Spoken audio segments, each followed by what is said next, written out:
Great. Thanks for not leaving during that break. I appreciate that.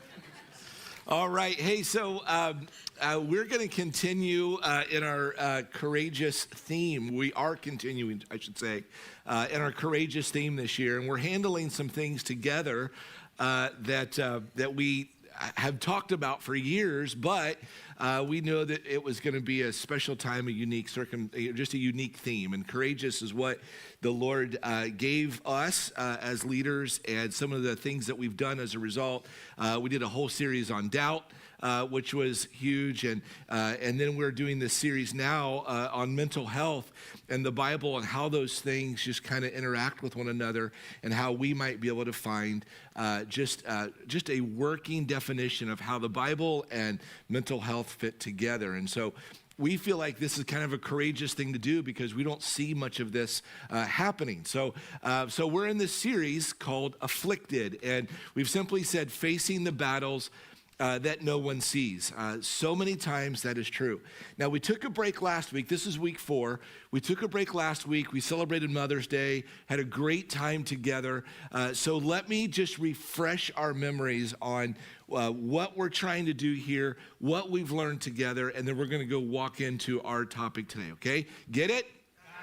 Good. All right. So here's what we said. When we talk about mental health and we talk about spiritual reality of Christ and salvation and walking with him and all those things, what we wanted to do is we wanted to make sure that we understood how the pendulums should swing. We started out that way. We said, listen, what we don't want to do is swing the pendulum all the way to the left and say, okay, this is a cultural thing, a societal thing. Let them do their own thing, and it's the mental health world, and that's that. Leave it over there. Right? And we also didn't want to go all the way to the right side and say, okay, here's what God says. This is the Bible. This is truth. And those two things should never interact. And God should be the one that heals it all and all that kind of stuff. And have this idea that we should be all the way to the left or all the way to the right. But rather what we want to do, and I believe this is biblical, what we want to do is we want to swing the pendulum right to the middle. And what we've been calling that middle is the glorious middle. Because we understand that the Creator has created the ability in us to produce different things that help us. And so to bring like the reality of treatment and so forth into the middle without removing the foundation that God can heal all is the glorious middle. And that's where we want to live. And we believe there's biblical evidence of that. And so we knew, go back to the very first week, and I've reviewed this, that when the disciples asked Jesus, hey, what's the most important commandment? Jesus said, it's to love the Lord your God with all your heart, your soul, your strength, and your mind. Your entire person. Every part of you is to love the Lord, right? And be wholly committed to that. Deuteronomy 6, and then we see Jesus quoting that. Then what we also saw in Jesus, and we're going to put this up on the screen in just a moment, we know that Jesus himself, when he was on earth, he grew in wisdom and in stature and in favor with both God and man. 4 different things. And so from those 2 passages, we learn this. We learn that our physical, our mental, our spiritual, and our relational, the facets of all of those in us, right, represented in us, all of those overlap, all of those work together. And this was the important thing to understand. That when one of these 4 facets of our being is out of balance or out of whack, chaos ensues. Chaos happens in our life when any of these are out of balance. So just a simple physical reality. If you have a physical ailment or someone you love has a physical ailment, that tends to dominate much of your thinking, much of your life, and many of your actions. Chaos ensues until you learn how to redefine normal with that ailment and move forward, right? Well, the same is true with mental. Pardon me. I got the virus that everybody has, right? That cold thing going around. I have it, so you have to be patient with me, okay? I appreciate that. Am I back on? There we go. All right. So the mental side of things, when When that is out of balance, right, there's a problem, there's a disorder, whatever, chaos ensues. And so we know biblically, that's all of this review that we're doing, that we need to understand the whole person and even the mental side of things and how to react to that, right? Everybody remember? Get it? Good, that's a review. And the last thing that we've been doing is we've treated this series like a funnel. We started all the way to the top and we talked about the glorious creation of God in us. And then we began to notch our way down deeper and deeper into the funnel. And today, what we're going to do, pardon me, I'll say pardon me a lot today. And you need to say, you're excused. Ready? Let's practice. Pardon me. Thank you very much. Okay. Now, we're going to go deeper in today, and we're going to talk about depression in the Bible and depressive disorders. I want to start, I did this a couple weeks ago. I thought it was good. So I'm going to do it again. I'm going to start with a case study, okay? And read this to you and just kind of let this paint the picture so we can just have a conversation, okay? Let's do this. Blake's mental health problems first surfaced as an overwhelming anxiety when he was in the 7th grade. The dark, depressive episode started soon after. His parents took him to a pediatrician who immediately referred them to a child psychologist who diagnosed Blake with major depressive disorder and obsessive-compulsive disorder. Blake began to receive therapy from the psychologist and started to take Prozac prescribed by a psychiatrist. He said, "My parents felt helpless. My illness caused them to worry about my future.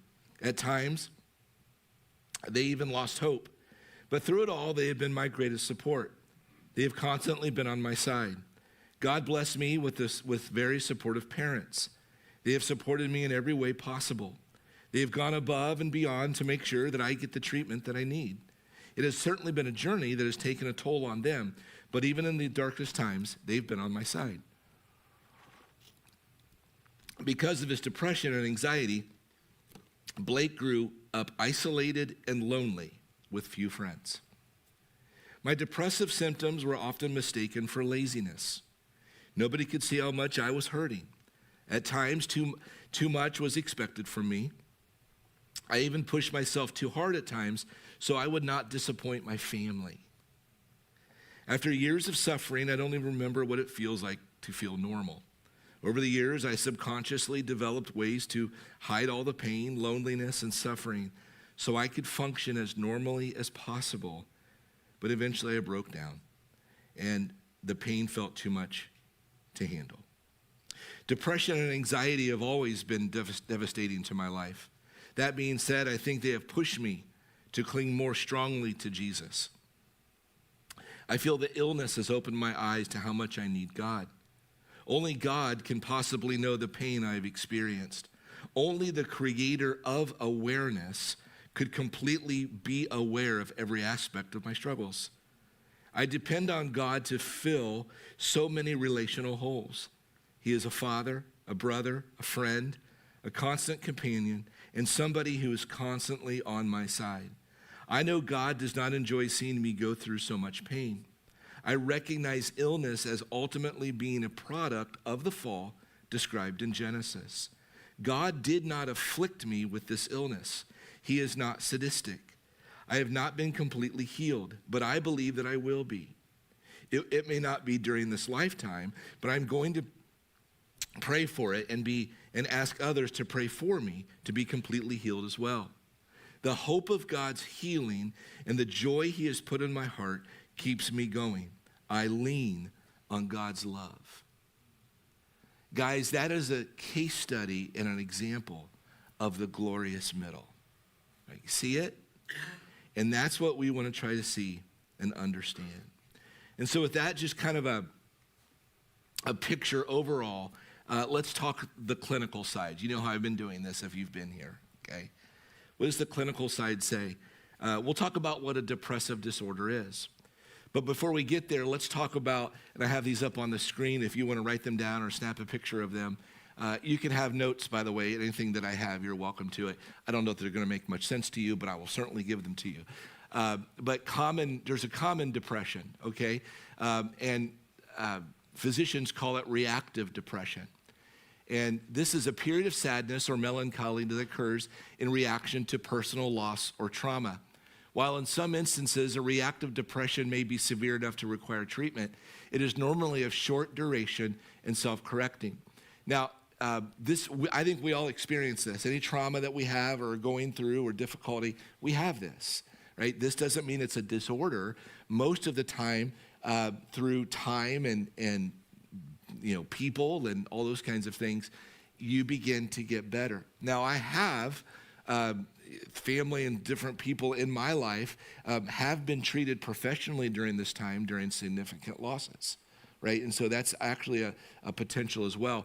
But this is what physicians would call just the common reactive depression. We have it, and it's there, okay? It does not mean, though, that you have a disorder. And by the way, please remember this, that we are all born with biological predispositions to different things mentally. And depending upon the level of that, which we'll see again today, pardon me. Pardon me. Thank you very much. I'm going to do it again. Thank you. There we go. Okay. You guys are awesome. We all have that biological predisposition. And so depending upon the level of that predisposition, the amount of environment to trigger a disorder would be, in reaction to that level of that biological predisposition, okay? So we all have that opportunity to be in a disorder, but most of the time it's reactive depression. Get it? Good, okay. So let's move it to some deeper clinical things so we can get understanding of it. And talk about depressive disorders. What is a depressive disorder? And again, these are not my definitions. I've done research. Some of you probably could stand up here and teach better than I could, and I understand that. But it gives us a good foundation. A persistently depressed and empty mood, okay? The depressed mood arises spontaneously and is long-lasting. The symptoms are severe, and the individual is unable to function normally. That would move it from a common reaction to a depressive disorder. Right? Understand it. And there are two primary depressive disorders, right? Number one is major depressive disorder. This is characterized by a major depressive disorder that lasts more than 2 weeks and is severe enough to cause marked impairment in the individual's daily function, okay? That's a major depressive disorder. And some of you know people or you yourself have been diagnosed with this and you understand what it is. The other type of depressive disorder is what they call persistent depressive disorder. This is less severe form of depression, but it's characterized by a chronically depressed mood for at least 2 years. And some of you, that resonates. Maybe you've never heard that, where you or someone else struggles with this persistent depression, and it's been for many years. They figure out how to function, but there's still this reality where there's depression that's there, right? And so they would say that this is actually a disorder that can receive treatment, okay? Here's what's interesting. By the way, I talked about anxiety 2 weeks ago. Anxiety is the other side of the same coin of depression.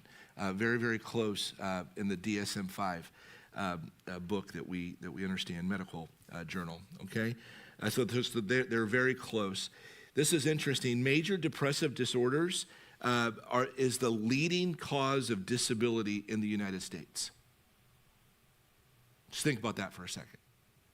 Clinically, major depressive disorders is the leading cause of disability in the United States and the second leading cause of disability worldwide. So it is a reality. And just because some of us know Jesus as our Savior today, right, doesn't mean that we're exempt from that. It just doesn't mean that. And you know that also well. And you have family, maybe yourself. So it is a reality. It's there. Now, here's the big question for us. Is this a biological problem? That's always the big thing, right? Remember the pendulum. Because everybody to the right says, you know what? Let go and let God. I don't like that phrase. So don't give me a t-shirt that says that. Okay. Or an ornament. Some of you are good at that because we have to be people that find that glorious middle, right? It's not let go, let God, right? That's part of it, right? But it's finding that glorious middle to understand that biologically these things are true. Let me just give you some evidence of that. Hopefully this is helpful to you.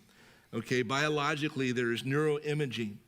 And in that neuroimaging, studies have identified several brain structures that are dysfunctional in individuals diagnosed with depressive disorders. It's a biological reality. In our neurochemistry, there's a dysregulation of two neurotransmitters, norepinephrine. I was laughing earlier saying I had to learn how to pronounce a word, and I was practicing this morning, and Pastor Lawrence and our son Caleb came in. I'm practicing a word right now, norepinephrine. Yay, give it to me now, all right? I said it. I was practicing for you, just you alone, right? Norepinephrine, and then serotonin. Those two neurotransmitter systems in our brains, those appear to be involved in depressive disorders. And what they're learning through these brain scans and understanding of biological realities is that abnormal regulation of this network results in the symptoms of the depressive disorder. Remember I said when one's out of whack, there's chaos. And biologically, we're seeing that that's true. There's chaos in our minds, and it's just true. Because of these neurosystems being out of whack, heightened levels of anxiety and irritability, and an inability to experience pleasure, inability to not have excessive worry, and many times people lack emotional control. Those are just realities of our neurochemistry being out of order there. And so here's what we learn. Here's what we learn clinically. I have learned, maybe you have learned, that depressive disorders are a biological problem. And we all have biological predispositions. And depending upon the level of that predisposition equals the amount of experience and trauma and life environment that we experience that triggers it. So it's real. And it's okay for us in the church loving Jesus and realize there's biological problems there. Okay? Get it? Good. Okay, so that's the clinical side. Now, so we look at that. Let's swing the pendulum to the middle. Now let's go over here and look at depression in the Bible. I want to look at two different characters, and let me see how much time I have. I'm going to tell you about the first one. I have some verses up here, but I'm going to tell you about the first one just to see, number one, its representation. And number two, we're going to do a little bit of a deep dive into the book of Lamentations in just a minute. We're going to look at Jeremiah. But let me just show you the representation in the Bible that appears to be depression. King David. This guy, if you read just the Psalms and how he interacted with God and people, this guy was all over the map. He was up, he was down, he was fine, he was good, he was, and then he cheated, and then he, like all these murder. I mean, this guy was all over the map. And he was a man after God's own heart, is how he was described. It appears that at different times that David struggled with depression. And whether or not, just so you know this, how deep and whether it was a major depressive disorder, it is not for us to diagnose. That's not what I'm trying to do. I'm not trying to add any truth to the Bible. It is already true. It is there. It's just a representation, I believe, of this reality, is that in the 78 Psalms that David penned himself, the 78 Psalms, 50+% of them were laments expressing grief and sorrow. I really do think David struggled with depression, right? I really do, okay? That's level 5. It doesn't say David was a depressed man. It doesn't say that. But it does describe him describing how he's feeling, okay? So we definitely see it represented. Now, I don't have time to go read all of it, but if you're taking notes, write this down and go read it. Go read Psalm 38, verses 6 through 10, and then jump down to chapter 40 and read verses 1 through 5. And here's what you see. You see David lamenting, and then you see David turning to the Lord, right? And what I want us to understand as just a representation here today is that we can clearly state that depression is represented in the Bible, right? We see it, we know it, we understand it. And it's represented, I believe, by one of its most famous characters, who is still a man after God's own heart. Listen, your depression, your struggle with mental health does not remove you from the heart and love of God for you. Don't miss that. Get it? Got it. Good. Okay. Now, what I want to do is I want us to number one, establish the fact that the glorious middle is represented here in Scripture. Right? We see the clinical side of things. We see a guy like David. All I did was tell you about him because I don't have time to go and read a bunch of passages. It's represented there. And we see this glorious middle happening there. It's been established.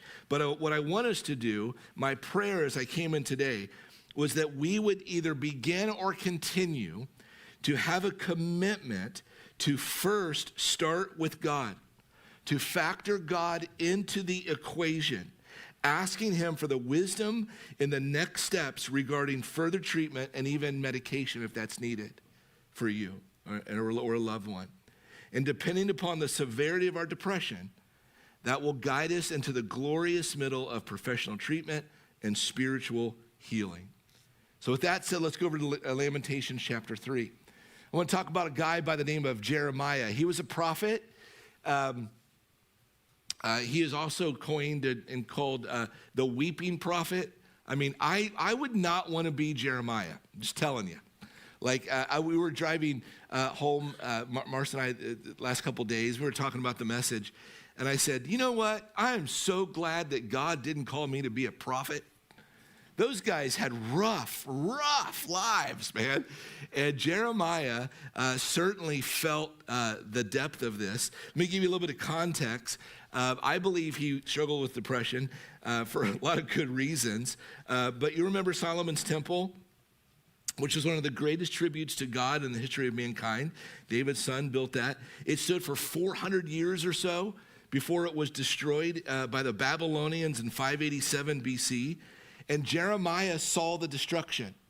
He saw God's people being deported. He saw his friends, some of them being killed, some of them being moved away, family members. Like he saw things that were absolutely difficult to watch.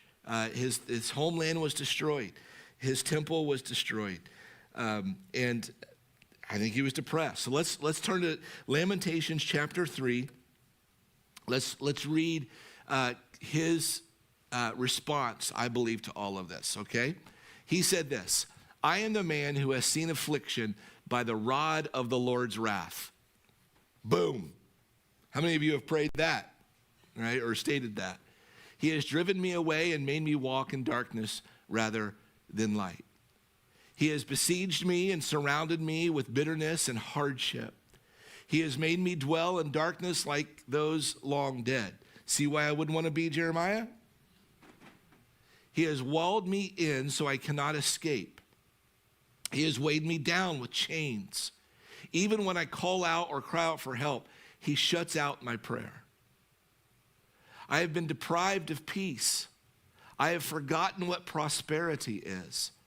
So I say, my splendor is gone and all that I have hoped from the Lord. I remember my affliction and my wandering, the bitterness and the gall. I well remember them. And my soul, notice this, we're going to come back to some of these things, and my soul is downcast within me. It's as if he has read your mail, right? It's how we feel so many times. Verse 21, we'll talk about this. Yet this I call to mind, and therefore I have hope.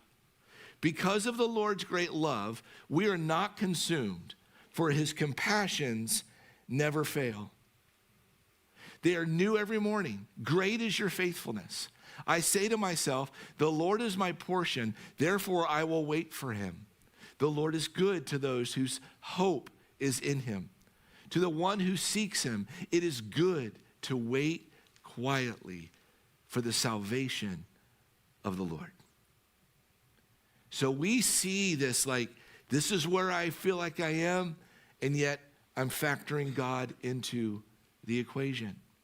Now, the difference of the prophets of old, like Jeremiah, we're going to talk about this, and what we have now, is that God has allowed the created to like recognize some of these states that people are in and allowed us to begin to treat them and even help in situations. But God, the danger of us knowing that today is to remove God from the equation, right? Jeremiah and David obviously brought God into the equation. So what we want to do is we want to lay the foundation of God in all things, especially when it comes to depression. So here's what I want to say to you. Listen to me. Don't miss this. And maybe you're going to like remember this because we're going to talk about it the rest of the time here today. Remember this. Your situation may feel hopeless, but with God, there is always hope. With God, there is always hope. There's hope, there's hope, there's hope. Okay? I want you to see that and know that. Let's do a deep dive and break down what Jeremiah said.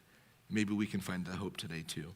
Verses 20 through 23, we see in verse 21, he said this. He said, go there for me. He said, I call this to mind, and therefore I have hope. So we're going to talk about calling this to mind. In verse 22, he says, because of his love. And then in verse 23, we see him saying, great is your faithfulness. Now, I want to talk to you about this, and you can leave this up there for me, Jeanette, if you would. Because of his love, I want to look at this word love. Now, what's interesting, whenever you try to translate Hebrew, it's difficult because oftentimes in Hebrew it's a sentence or it's a phrase, it's a larger idea, so it's very difficult to translate at times, especially a word like love, right? It's the word hesed, H-E-S-E-D. And it's in the Bible 248 times, right? So it seems like it's obviously very common. This particular word is packed with overwhelming meaning when we look at it. And it's in many Hebrew translation, because there's such rich and deep meaning with the word, translators say things like loving kindness, or they translate this word mercy or loyalty or things like that. But here's what I want us to see, and all translators would agree with this, is that this word, don't miss this, this word is impossible to describe apart from the fullness of God's character. When you see this word, his love, when Jeremiah turned and when he said, I call this to mind because of his hesed, because of his love, that love is not just an emotion, but rather it is a statement about the character of God. Jeremiah took hope in the love of God, and when he took hope in the love of God, he was counting on the character of God to be made real to him. God's character is love. That is part of who he is. It's a covenantal commitment of God's character given to us. It's his love. And because of his love, we are not consumed. And his compassions, according to Jeremiah, never fail. Now let's put this together. The word compassion, or compassions, plural. It's translated from the Hebrew word rahamah, which is the very same root word, which actually means a mother's womb. I love this. When we put it together, it's tied to the symbol or picture of a mother's womb. What happens in the womb? A womb is a safe place. Now, we know this in our church because we're having babies everywhere. Babies are just popping out everywhere around here. And you know this. The womb is the sanctuary where life begins. The womb is where the life is nourished, where it's strengthened, and where it's protected. It's the womb. And with the foundation of God's faithfulness, meaning that he is Hesed. He is love. His character is love. And we tie that love to his compassions, that he is safe. God is safe. He understands. He hears us. He's not immediately just trying to fix us and give us words that don't mean anything, but rather his character. It's a covenantal love for us, that we are protected, we are nourished, we are loved, and God gets us. Please know that. And Jeremiah turned to the Lord and he said, yet this I call to mind, that because of his covenantal love for me, he is compassionate and he is faithful to me. And I see it. And so when we establish in our lives here today, when we establish the foundation of God's faithfulness, then we seek help. We seek help. And that help might be with a doctor, and they may prescribe medication. That does not remove the faithfulness of God. That does not remove the power of God.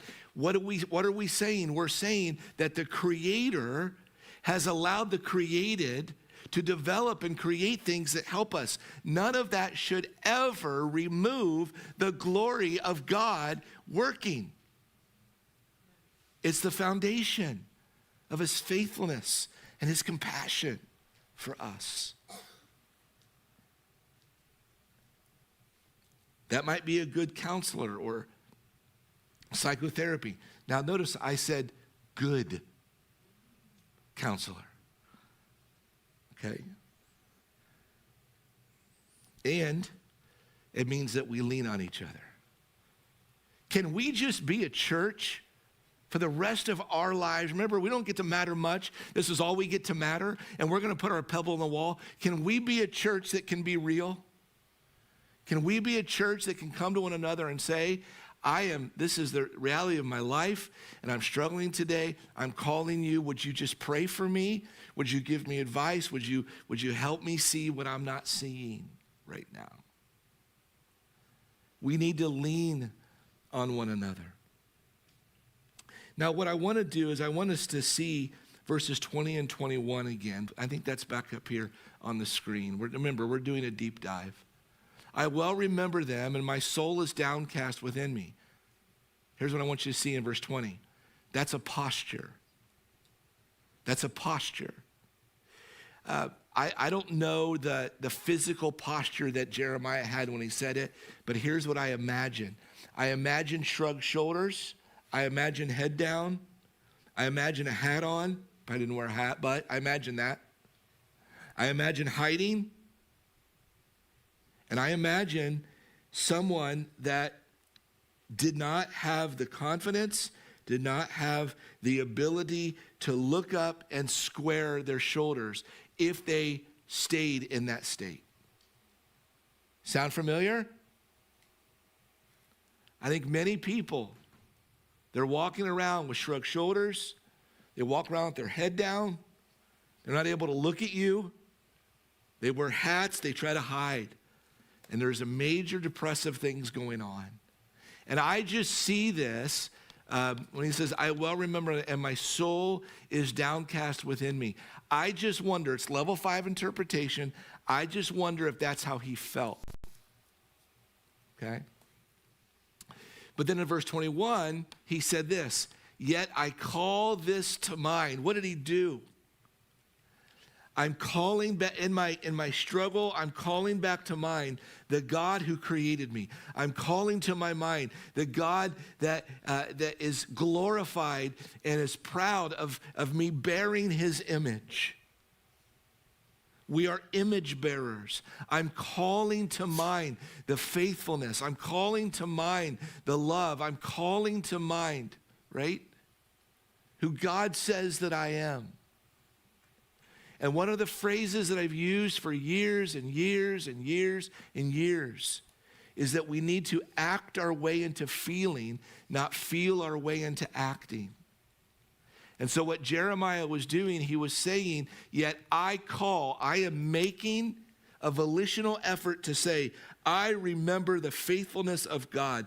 I remember the compassion of God. That's what he did.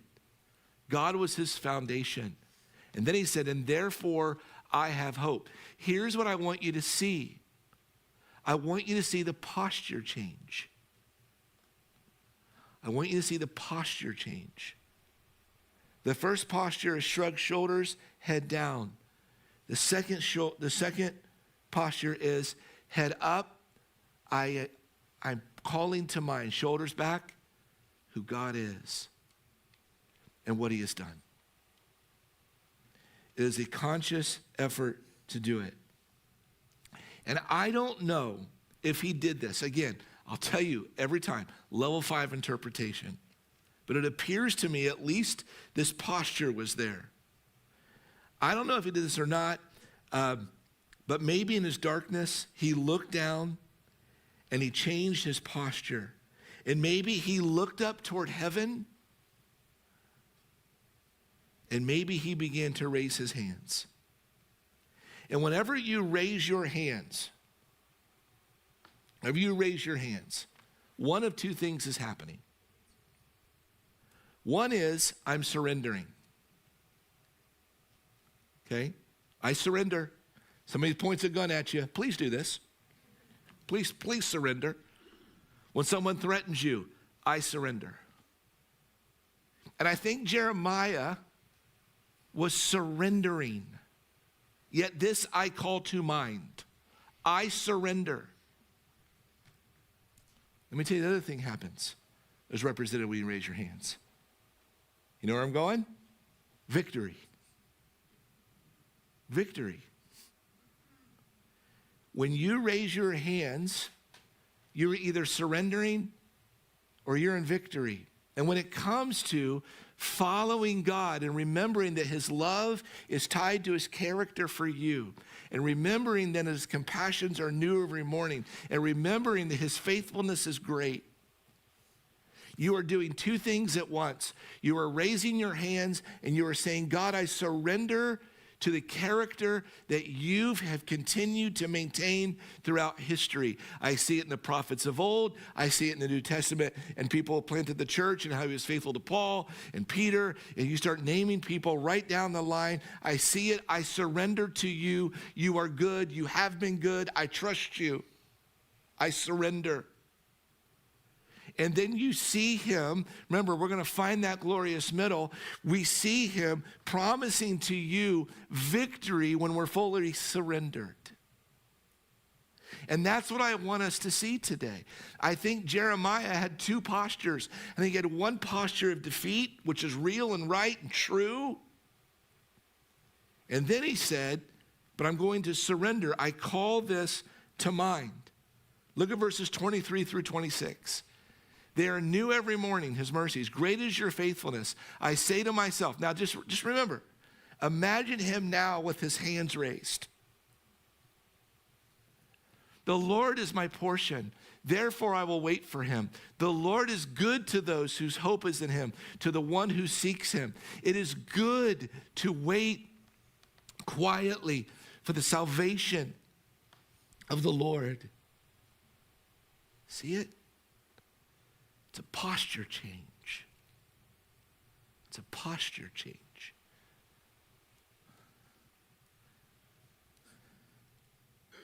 Now, just by simply doing this, okay, this is where we got to bring the pendulums all the way to the right that says that God just takes care of it and get over it, okay? We've got to remember this. By doing this, does this take all depression away? So if you're saying, okay, God, I surrender. Okay, God, I want victory in you, right? When you do this, does that automatically take all the depression away? No. Now, could God do it? Of course he can. Remember Blake's story? I pray every day that he will. I may have it for the rest of my life, but I pray every day that he would take it away. But does that mean that he will? No, not at all. And that's why we can come from here and say, all of those people that say, you don't have enough faith, all those people that say, you are like they're wrong. We need to understand that God does not lose glory.